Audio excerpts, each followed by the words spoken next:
പുതിയൊരു വീഡിയോയിലേക്ക് ഏവർക്കും സ്വാഗതം. ഇന്ന് നമ്മൾ പഠിക്കാൻ പോകുന്നത് ടൈമർ സർക്യൂട്ടിനെ കുറിച്ചാണ്. എന്തിനാണ് ടൈമർ സർക്യൂട്ടുകൾ ഉപയോഗിക്കുന്നത്?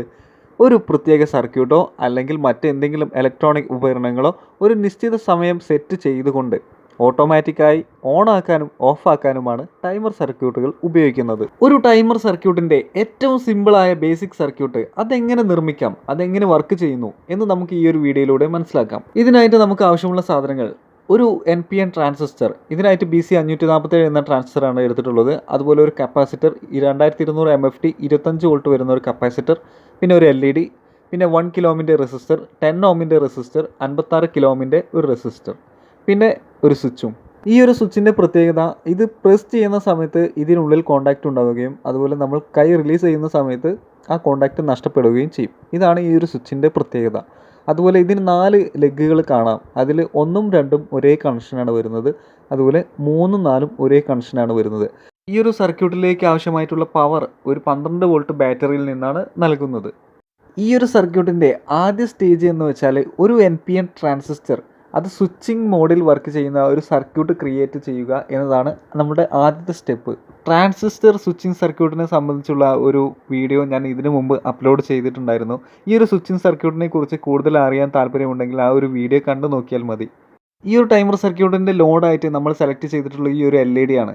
ഈ ഒരു സർക്യൂട്ട് ഏതാണ്ട് റെഡി ആയിട്ടുണ്ട്. ഇനി ഇതിൻ്റെ ബേസിലേക്ക് നമ്മൾ ഒരു ചെറിയൊരു പൾസ് നൽകുമ്പോൾ LED പ്രകാശിക്കുന്നതായിട്ട് നിങ്ങൾക്ക് കാണാം. ഇതാണ് ഒരു ട്രാൻസിസ്റ്റർ സ്വിച്ചിങ് സർക്യൂട്ടിൻ്റെ അടിസ്ഥാന സർക്യൂട്ട്.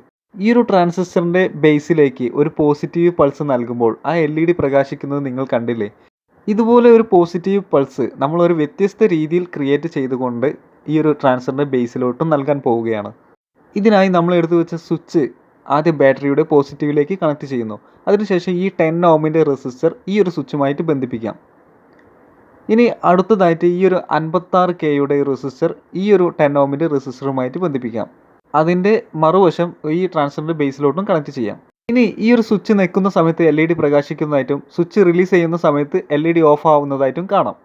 എന്തുകൊണ്ടാണ് സ്വിച്ച് നിൽക്കുമ്പോൾ LED പ്രകാശിക്കുന്നത്? നമുക്കറിയാം, ഈ ഒരു സ്വിച്ച് നമ്മൾ പോസിറ്റീവിലേക്കാണ് കണക്ട് ചെയ്തിട്ടുള്ളത് അല്ലേ? അപ്പോൾ സ്വിച്ച് നിൽക്കുന്ന സമയത്ത് ഈ ഒരു പോസിറ്റീവ് ചാർജ് സ്വിച്ചിലൂടെ 10 ഓം റെസിസ്റ്റർ വഴി 56Kയുടെ റെസിസ്റ്റർ വഴി നേരെ ട്രാൻസിസ്റ്ററിൻ്റെ ബേസിലോട്ട് എത്തുന്നു.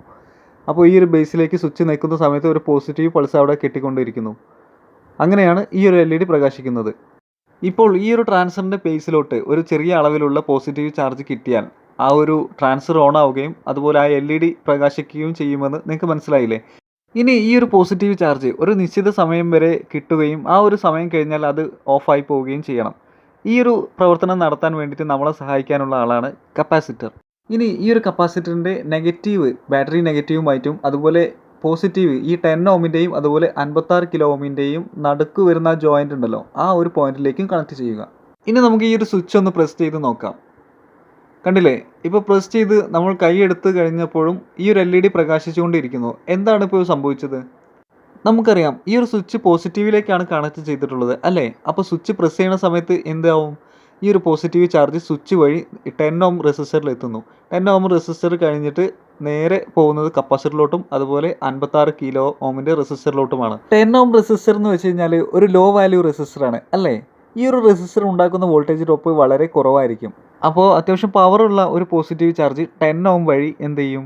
ഈ ഒരു 56Kയുടെ അടുത്തും അതുപോലെ ഈ ഒരു കപ്പാസിറ്ററിൻ്റെ പോയിന്റിലോട്ടും എത്തും. അപ്പോൾ ഈ ഒരു കപ്പാസിറ്റർ വളരെ പെട്ടെന്ന് അത്യാവശ്യം പവർ അവിടെ എത്തിയതിനാൽ ഈ ഒരു കപ്പാസിറ്റർ വളരെ പെട്ടെന്ന് ചാർജ് ആവുന്നു. സ്വിച്ച് പ്രസ് ചെയ്തപ്പോൾ വന്ന പോസിറ്റീവ് ചാർജ് 10 ഓം വഴി ഈ ഒരു കപ്പാസിറ്റർ ചാർജ് ആവുന്ന സമയം തന്നെ ഈ ഒരു 56K വഴി ട്രാൻസിസ്റ്ററിൻ്റെ ബേസിലോട്ട് പോകുന്നുണ്ട്. ഇനി ഈ ഒരു സ്വിച്ച് റിലീസ് ആക്കുമ്പോൾ എന്താ സംഭവിക്കുക? ഈ ഒരു 10 ഓം വഴിയുള്ള കറണ്ട് ഫ്ലോ നിൽക്കുന്നു. അതുപോലെ ഈ ഒരു കപ്പാസിറ്റർ ഡിസ്ചാർജ് ആവാൻ തുടങ്ങും. അതിൽ ശേഖരിച്ച് വെച്ച ആ ഒരു ചാർജ് ഡിസ്ചാർജ് ചെയ്യാൻ തുടങ്ങും. ഈ ഒരു ഡിസ്ചാർജ് കറണ്ട് നേരെ 56K വഴി ട്രാൻസിസ്റ്ററിൻ്റെ ബേസിലോട്ട് പോകുന്നു. ഈ ഒരു കപ്പാസിറ്ററിൻ്റെ ഡിസ്ചാർജിങ് സമയം അതിൻ്റെ വാല്യൂ അടിസ്ഥാനപ്പെടുത്തിയിരിക്കും. വാല്യൂ കൂടുന്തോറും ഈ ഒരു കപ്പാസിറ്റർ പതിയെ ഡിസ്ചാർജ് ചെയ്യുകയുള്ളൂ. വാല്യൂ കുറവാണെങ്കിൽ വളരെ പെട്ടെന്ന് ഡിസ്ചാർജ് ആവുന്നതായിട്ടും കാണാം. ഇവിടെ നമ്മൾ ഉപയോഗിച്ചിരിക്കുന്നത് 2200 MFTയുടെ ഒരു കപ്പാസിറ്ററാണ് അല്ലേ. ഈ ഒരു കപ്പാസിറ്റർ എത്രത്തോളം സമയം ഈ ഒരു ഡിസ്ചാർജിങ്ങിനായിട്ട് ഉപയോഗിക്കുന്നുണ്ടെന്ന് നമുക്കൊന്ന് ഒരു പരീക്ഷണാടിസ്ഥാനത്തിൽ ഒന്ന് ചെക്ക് ചെയ്ത് നോക്കാം. ഇതിനായിട്ട് ഞാൻ മൾട്ടിമീറ്ററിൻ്റെ പ്രോബുമായിട്ട് 2 വയറുകൾ കണക്ട് ചെയ്തിട്ടുണ്ട്. ഇത് ഒന്ന് കളക്ടറുമായിട്ടും ട്രാൻസ്ഫറിൻ്റെ കളക്ടറുമായിട്ടും അതുപോലെ ബാറ്ററി പോസിറ്റീവുമായിട്ടാണ് കണക്ട് ചെയ്യുന്നത്. ഇങ്ങനെ കണക്ട് ചെയ്യുമ്പോൾ ആണ് നമുക്ക് മാക്സിമം എത്ര വോൾട്ടേജ് ആ ഒരു കളക്ടർ പോയിന്റിൽ എത്തുന്നുണ്ട് നമുക്കറിയാൻ സാധിക്കുകയുള്ളൂ. സമയം അറിയാൻ വേണ്ടിയിട്ട് ഈ ഒരു മൊബൈലിൽ ടൈമർ ഓണാക്കി വെച്ചിട്ടുണ്ട്. ഇനി ആദ്യം ഈ ഒരു കപ്പാസിറ്ററിലെ ചാർജ് മുഴുവനായിട്ട് ഡിസ്ചാർജ് ആക്കണം. ഇതെൻ്റെ സ്ക്രൂ ഡ്രൈവർ ഉപയോഗിച്ച് ഞാനത് ഷോർട്ട് ചെയ്ത് ഒഴിവാക്കുന്നുണ്ട്. ഇനി നമുക്ക് മൊബൈലിലെ ടൈമറും അതുപോലെ ഈ ഒരു സ്വിച്ചും ഒരേ സമയം പ്രസ് ചെയ്തുകൊണ്ട് സ്റ്റാർട്ട് ചെയ്യാം. ഇത് ഡിസ്ചാർജ് ചെയ്യാൻ കുറച്ച് അധികം സമയം എടുക്കുന്നതിനാൽ ഞാൻ ഈ ഒരു വീഡിയോ സ്പീഡ് കൂട്ടി എഡിറ്റ് ചെയ്തിട്ടാണ് റെഡിയാക്കിയിട്ടുള്ളത് കേട്ടോ.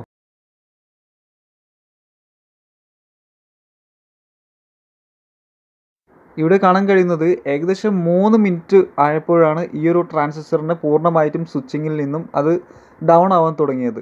അതുവരെ 12 വോൾട്ട് കറക്റ്റായിട്ട് അത് പിടിച്ചു നിന്നു. കപ്പാസിറ്ററിൻ്റെ ഡിസ്ചാർജിങ് ഇപ്പോഴും നടന്നുകൊണ്ടിരിക്കുന്നുണ്ട്. പക്ഷേ ഇപ്പോൾ കപ്പാസിറ്ററിലുള്ള ചാർജ് വളരെ കുറവായതിനാൽ ഈ ഒരു ട്രാൻസിസ്റ്ററിൻ്റെ ബേസിലോട്ട് വരുന്ന കറണ്ടും കുറവായിരിക്കും. അതിനാലാണ് ഈ ഒരു കളക്ടറിലെത്തുന്ന ഈ ഒരു വോൾട്ടേജ് വളരെ കുറഞ്ഞ് വരാൻ കാരണം. ഓരോ ട്രാൻസിസ്റ്ററിനും അത് പൂർണ്ണമായിട്ടും സ്വിച്ചിങ് ആവാൻ വേണ്ടിയിട്ട് അതിൻ്റെ ബേസിലേക്ക് നൽകേണ്ട മിനിമം കറണ്ടും വോൾട്ടേജും ഡിഫറെൻ്റ് ആയിരിക്കും. ഇവിടെ ഈ ഒരു ട്രാൻസിസ്റ്ററിനും ഇങ്ങനെ ഒരു കണക്കുണ്ട്.